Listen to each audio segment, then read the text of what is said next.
नमस्कार जी, आज आपके लिए रिव्यू लेकर आया हूँ हीरो फाइनकॉर्प ऐप के बारे में। हीरो को कौन नहीं जानता। हीरो एक नाम है, एक ब्रांड है, एक मेक है भारत में। ठीक है।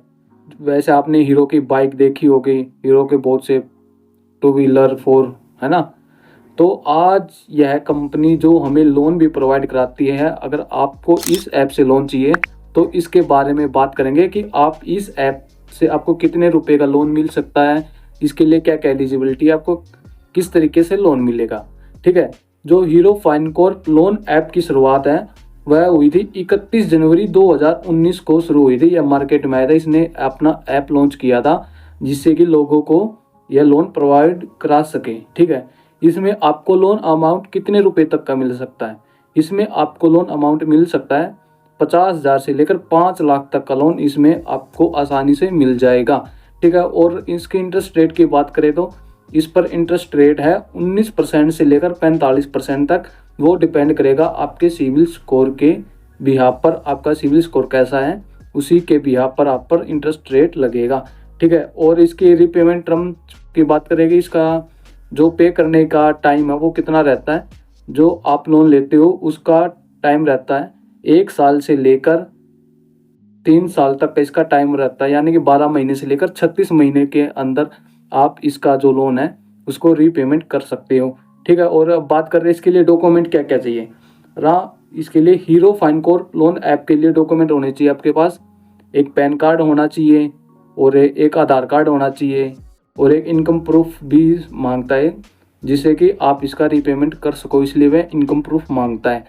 ठीक है। अब आगे बात करते हैं कि योग्यता क्या क्या चाहिए, आप एलिजिबल हो इसके लिए, क्या क्या आप इसके लिए लोन के लिए अप्लाई करोगे तो आपके पास क्या योग्यता होनी चाहिए। ठीक है। सबसे पहले आप भारत के नागरिक होने चाहिए क्योंकि यह जो लोन ऐप है यह भारत में लोन प्रोवाइड कराती है। ठीक है। इसके लिए आप सबसे पहले भारत के नागरिक होने चाहिए और इसकी लोन लेने के लिए आयु आपकी होनी चाहिए 21 साल से ज़्यादा आपकी आयु होनी चाहिए, तभी आपको लोन मिलेगा। और तीसरा मेन पॉइंट है कि आपके पास मंथली इनकम होनी चाहिए जिससे कि आप इसकी टाइमली रीपेमेंट कर सको।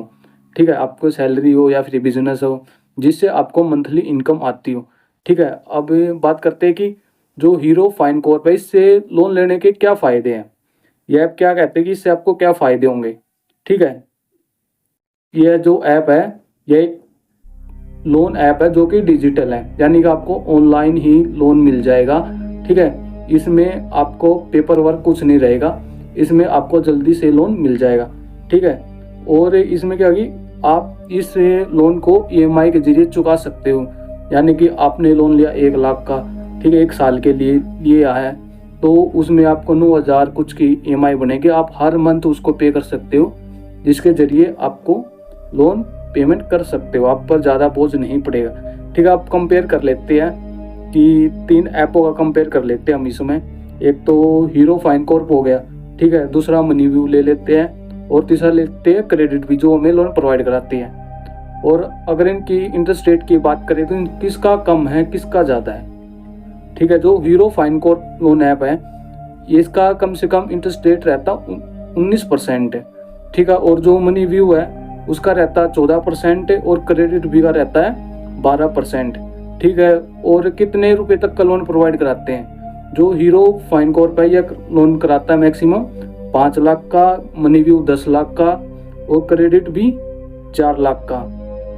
ठीक है। और जो अप्रूवल टाइम कहता है, जो यह ऐप होती है जो यह लोन अप्रूव करने का टाइम कहती है, दावा करती है, उसमें हीरो फाइनकॉर्प कहता है 10 मिनट, मनीव्यू कहता है 2 घंटे और क्रेडिट भी कहता है 5 घंटे। ठीक है। वैसे देखा जाए तो हीरो फाइनकॉर्प का इंटरेस्ट रेट बहुत ही ज़्यादा है इन ऐपों की तुलना में। ठीक है। और हमें क्या क्या सावधानी बरतनी चाहिए अगर आप किसी ऐप से लोन लेते हो तो किन बातों का ध्यान रखना चाहिए। सबसे पहले आप किसी भी ऐप से लोन लेते हो वह आरबीआई से रजिस्टर्ड होना चाहिए, एनबीएफसी द्वारा अप्रूव होना चाहिए, तभी आप उस ऐप से लोन लेना, वरना मत लेना। ठीक है। हीरो फाइनकॉर्प या कोई भी कानूनी कंपनी लोन देती है, पहले वह फाइल चार्ज या इंश्योरेंस का चार्ज लेने के लिए आपको कहे कि पहले हम आपसे इंश्योरेंस चार्ज लेंगे, पहले जब पैसे जमा करो, तो आप उनको साफ मना कर दो। कोई भी ऐप है या फिर कोई भी बैंक है जो आपको लोन देगा, वह प्रोसेसिंग फीस, फाइल चार्ज वगैरह आपके लोन अमाउंट से कट करके आपको लोन देती है, ना कि पहले आपसे एडवांस में लेती है। इन चीज़ों का याद जरूर रखना, ठीक है। और कोई भी है, अगर आप इस ऐप से लोन भी लेते हो तो अगर आपकी EMI मिस हो जाएगी तो आप उस पर आपका 350 प्लस GST लगेगा, ठीक है। बहुत ही सावधानी से याद रखते हुए लोन ले और EMI टाइम से रीपेमेंट जरूर करें, वरना आप पर EMI चार्ज वगैरह लग सकता है, ठीक है। दोस्तों ये कुछ बातें, अगर आपने भी इस ऐप से लोन लिया है या फिर किसी और ऐप का रिव्यू चाहते हो तो मुझे कमेंट में जरूर बताएं। मिलते हैं अगली वीडियो में, तब तक के लिए धन्यवाद। राम राम, जय भोलेनाथ।